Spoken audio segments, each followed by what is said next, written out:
Dublin, Georgia is where Menace Pickens hails from, of course. And he asks, with the expanded playoff inevitably. Menace asks, with the expanded playoff inevitably arriving next year, is the SEC just guaranteed 3 teams every single year? No, they're not. They are not. It increases the likelihood, of course, mathematically, that you could have 3 SEC teams. This is a fear that a lot of people nationally have, and I understand why. You should have this fear, by the way. And the fear is we're going to have 12 teams, right? And you got 6 auto bids. So 6 of them will be conference champs. 1 of them will be the SEC champ. So there's 1 in every year. Then you have another half dozen spots that are going to be at-larges, which means it just goes to the next highest ranked teams, right? And it is true that if you go back in recent history and you look at the final rankings before bowl selection, yeah, there are a lot of years where your random Florida or LSU or Arkansas or whoever will just be hanging out up there at like number 10 with 2 losses. Or in some cases, you could have 3 losses. If they're to Georgia and LSU and Bama, and those are your only 3 losses, you could be a 3-loss team and still be ranked like 11 or 12. And it's true that in some past years, you would have had 3 SEC teams in the playoff. And then what happens? Well, what happens is it's not just SEC. See, that's where I think the question is only halfway written. The follow-up should be, how many SEC and Big Ten teams are you going to get in there? Because that should be your bigger concern if you want a healthy balance for the sport. Your bigger concern should be, well, what if the Big Ten and the SEC champ are in, and then we get 3 teams from the Big Ten any given year, and then we get 2 or 3 teams from the SEC any given year, and like the entire at-large pool is just a bunch of Big Ten and SEC. And maybe you throw like an ACC or a Pac-12 in there, but by and large, the majority will be from 2 conferences. Well, here's what's also going to happen.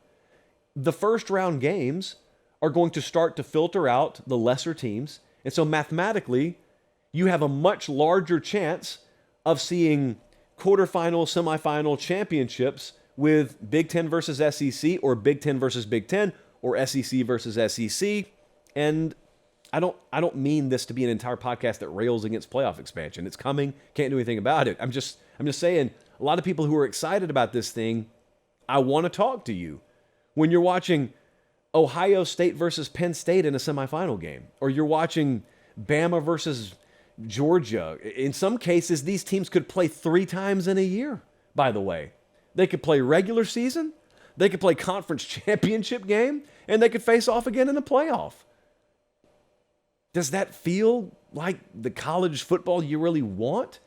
I don't personally want it that way, but I will warn you now, we are headed towards that direction. You're probably also looking at a situation where the first years of the playoff are going to be the most balanced. This is another uncomfortable truth. There's a theory out there, and candidly, I hope you guys are right about this, and I'm wrong, but I think I'm right. There is this world out there, there's this theory out there, where we get to the playoff, right, and then more teams get access, and more conferences get represented, and therefore it distributes the money more evenly, and then recruiting evens out because more players will go more places. Now, I've told you that's not the way it's going to work because I talk to kids constantly, and they never mention playoff access as the reason why they're picking a school. They just don't. I know it's something you want to be true. That doesn't make it true. And the other thing is, these conferences are the ones that cash in when it comes to playoff revenue. So Ohio State makes the playoff and the Big Ten gets a check and then it gets distributed over the 14 or 16 member institutions. So like if the Pac-12 gets Oregon in the playoff, that's wonderful. Do you think it's less likely or more likely that while the Pac-12 gets 1 team in, the SEC could get 3 or the Big Ten could get 3 and therefore they triple their revenue, and that's stacked on top of an already gargantuanly bigger media rights deal? The rich just get richer. The haves just get havier. The have-nots just get have-notier. Do not look up Webster's to back me up on those pronunciations. But my point there is, it will only get worse. Like the divide will only get bigger.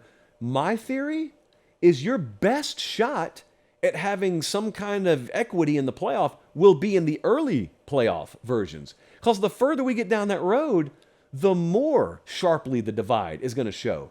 And the more likely you will have super teams from super conferences, and therefore they'll just swallow up all the playoff food, and you'll be left over there with crumbs. I hate it, but this is the direction we chose to go.